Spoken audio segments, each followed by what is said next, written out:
Hey, welcome to Lead Loud. My name is Richard Mulholland. I'm the founder and chief evangelist of Presentation Powerhouse Missing Link.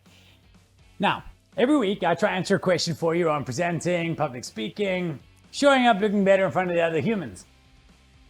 This week's slightly different because this week the question I want to answer for you is one that you have never asked. Heck, is one that I've never asked. It's called that video that you didn't know you needed to watch, but you're actually really glad you did. And I hope that that is the case 5 minutes from now. You can let me know in the comments below.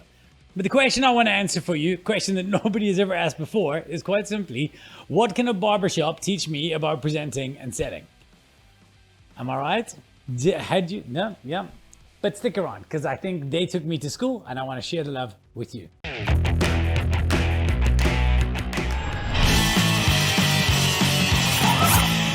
All right, so here's the deal. As you may or may not know, I was recently on a speaking tour around the US. And my tour, I've been gone a month. My tour ended in Huston, Texas. Day after my last gig, I was realizing I'm about to get on a plane that afternoon, coming home to see my wife and the kids. And I thought, okay, well, let me get a haircut.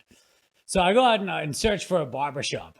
And I'm looking and I find this mall called Galleria. And I think, cool, I'll go there. I've got a chance of finding someplace that will definitely be able to do me as a walk-in with no appointment. Anyway, as luck would have it, I walk into the store, like through the Nordstrom, and like the next, it's like one shop, two shop right there, and boom, there's these guys. Urban City Barbershop, cutthroat quality. I was like, hells yes, that's where I'm going.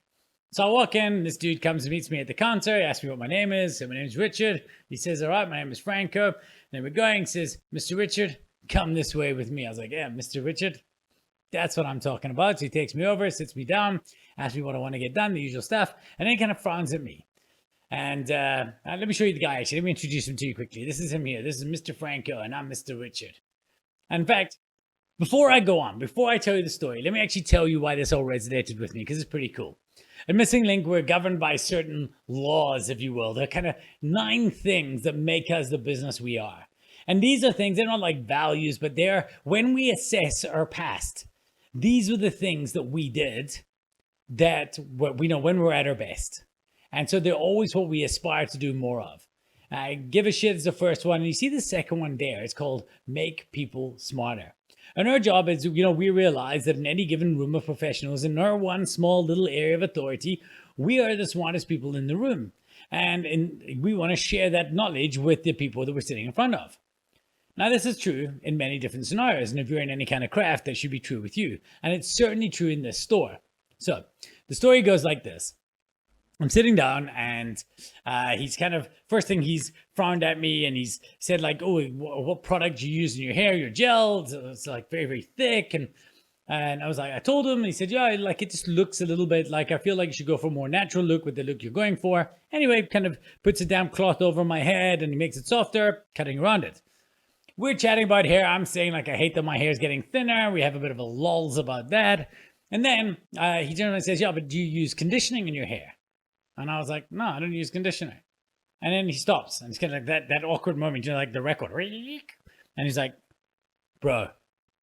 And he walks around. Now, by this time, I knew that he'd been in the military. He knew I was a speaker and a presentation guy. And he walks around and he says, you're in presentations. So I need you to think about this and to understand. And he stands in front of me and he says, do you use hand sanitizer? And I said, yes. He said, okay, cool. He said, hand sanitizer, hand lotion. Takes away, puts back. Hair conditioner, hair shampoo, takes away, puts back. Do you understand? Do I need to explain this to you again? I was like, no, bro, I got it. I need conditioner. And that was it. That was the whole question. Like all of a sudden, and he wasn't trying to sell me that. He certainly never came up. They don't sell conditioner. He was just like, bro, you got to go home and you got to condition your hair. Like, what are you doing? If you're going to take stuff out of your head, you got to put stuff back in. I've conditioned my hair every day since. The only thing is like, it takes a long time. But anyway, that's a complaint for another day. So that was that. Then we get to the end and we're finishing off and we're chatting and start chatting about the gel again. And he says, well, let me go get you the type of gel that I think you should use. He said, because you want, and I told him, yeah, but I put on a crash helmet, when I'm riding and like, I want something to work. He says, no, for sure. So he said, just trust me in this thing. Let me go get this for you. And I had my bag with me. So I had my like product ready to go. And he goes and he comes back. He says, okay, let's try this. And he takes out this product, and it's called Uppercut. Here you have it there. And he takes it out and he rubs it in. And he says, okay, shows me how to use it. And he says, check this out. And he puts it in my hair. And he says, look, it's like nothing's there. I said, yeah, but it's going to come down. He said, no, but it's fine. It'll go flat. And then he shoved it around and bah, it's back into shape again. I was like, holy crap, dude, this is amazing. He said, yes, it is amazing. It's from some Australian company. And I actually found out you can get it in South Africa. But of course, I went, and on the way out the door, I said, give me a tub of this uppercut stuff. Now, here's the thing. You might turn around and say, yeah, he's just trying to sell you something. But I was sitting in that chair. I'm sure he was doing some sales, and maybe he does get incentives to sell it, but it didn't feel that way to me. You know what it felt like? And this is something that I've been saying for years and years and years at Missing Link. In fact, there's a word that I wish was banned, and that is cross-selling. He didn't cross-sell me anything. He cross-serviced me. Right? That was cross-servicing. He decided that all he wants to do is he wants to make my experience better. And if that meant me walking away with another product and them doing better as a business, then everybody wins. And when you cross-service, like nobody wants, well, not nobody, but a lot of people don't want to be selling. But if they're cross-servicing, they feel good about themselves. And I think it's a language you need to bring into our business. Anyway, I went to the front desk. I'm going to pay for things. And I start chatting to the owner of the business. And they have a store in San Antonio, and they have a store in Houston. And we chatted a lot. We end up chatting about 20 odd minutes. And he says, yeah, this is very, very simple. Like, we want to make sure that people leave feeling better than they came in. And we want to make sure that they leave smarter. Like, these guys are all told that they have to share one bit of advice and an idea with everybody that walks in the door. And that's when it struck me. I was like, this is what you have to do when you're a public speaker. This is what you have to do when you're a presenter. And that for me is the barbershop bombshells, right? You have to make them better than they were when they walked in, and you got to make them smarter than they are by sharing them a little tip of some of the knowledge that you have.